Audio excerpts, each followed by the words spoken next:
Y está con nosotros el autor de este informe, El Español, una lengua viva 2024, y se trata del catedrático de la Universidad de Alcalá de Henares, David Fernández, Vítores. Profesor, muy buenas tardes, gracias por acompañarnos. Qué gusto tenerlo en Canela News. Felicidades por este interesante trabajo.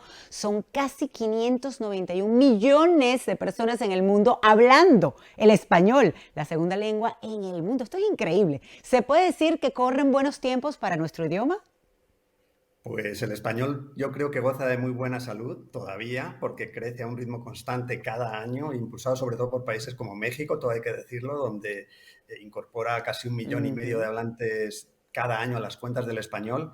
Pero también hay que decir que en el horizonte hay algunos nubarrones que son preocupantes. Y les voy a dar un dato que resulta muy llamativo, es muy ilustrativo. Miren, en los últimos 75 años, la comunidad hispanohablante global creció 285%, unos 285% más o menos. Sin embargo, para los próximos 75 años se prevé que solo crezca un 10%.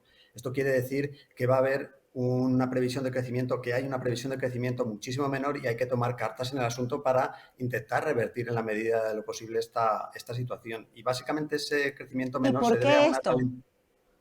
efectivamente, a una ralentización en el crecimiento de los países de habla hispana. Ya no puede confiar el español para su crecimiento en lo que confiaba tradicionalmente, que era en la demografía de los países de habla hispana. Entonces hay que hacer todo lo posible por aumentar aquellos que lo tienen como segunda lengua o que lo están aprendiendo. Esa es la estrategia a seguir si queremos mantener los niveles, porque crece en número todavía y va a seguir haciéndolo en los próximos 50 años hasta 2066 más o menos, pronosticamos en el estudio que hemos realizado.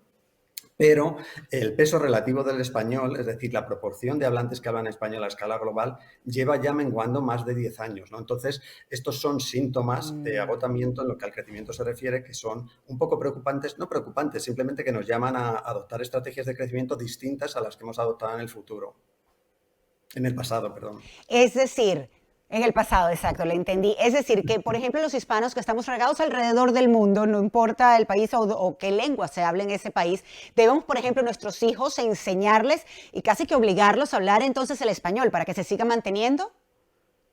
Eso sería lo ideal. Lo que pasa es que yo no soy muy partidario de obligar a nadie a hablar algo que no le apetece. Debería salir como prácticamente instintivamente el ser un hablante delegado, de herencia, como lo llaman ustedes allá, debería implicar conllevar una responsabilidad de aprender la lengua, porque en realidad las culturas de referencia de las que las lenguas exportadoras son importantísimas, ¿no? Vengas del origen que vengas de los países hispanohablantes, pero las segundas y terceras generaciones de hispanos, por supuesto que tienen una responsabilidad en el mantenimiento del idioma.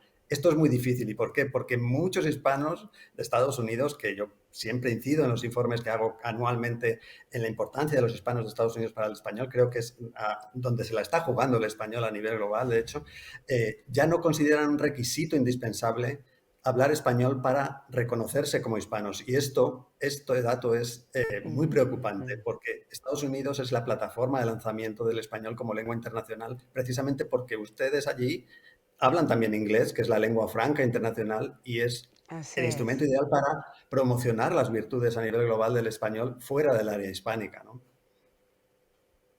Ahora, hay otro dato interesante que nos ha llamado mucho la atención y es que es importante para empresas, por ejemplo, como la nuestra, Canela Media, en Estados Unidos, pues que ya es además el segundo país del mundo con más hispanohablantes. Es decir, ya el criterio de también tener a personas que hablen en español es importantísimo en una empresa.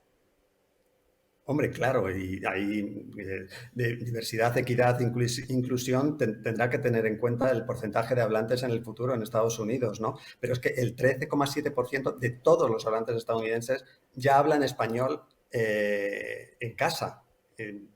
Aquí incluyo a los hispanos y a los que no son hispanos, que también lo han aprendido porque han Así querido, ¿no? es. Es que es el país donde más se estudia español del mundo, con diferencia, más incluso que la Unión Europea, que es el gran motor ahora mismo de crecimiento de alumnos del español. Y por supuesto ahora está en segunda posición porque ya son 57 millones de hablantes de español en Estados Unidos, no solo nativos, que también hay muchos, la gran mayoría, sino también aquellos que lo tienen como segunda lengua o como lengua de herencia, ¿no? Que va a ser un poco donde, como digo, se la jueguen. Aquellos hablantes de segunda y tercera generación que ya van a estar más integrados social y lingüísticamente en Estados Unidos, pero que de repente van a añorar esa cultura que les pertenece por herencia y a la que la lengua está escrita. Esto es importantísimo.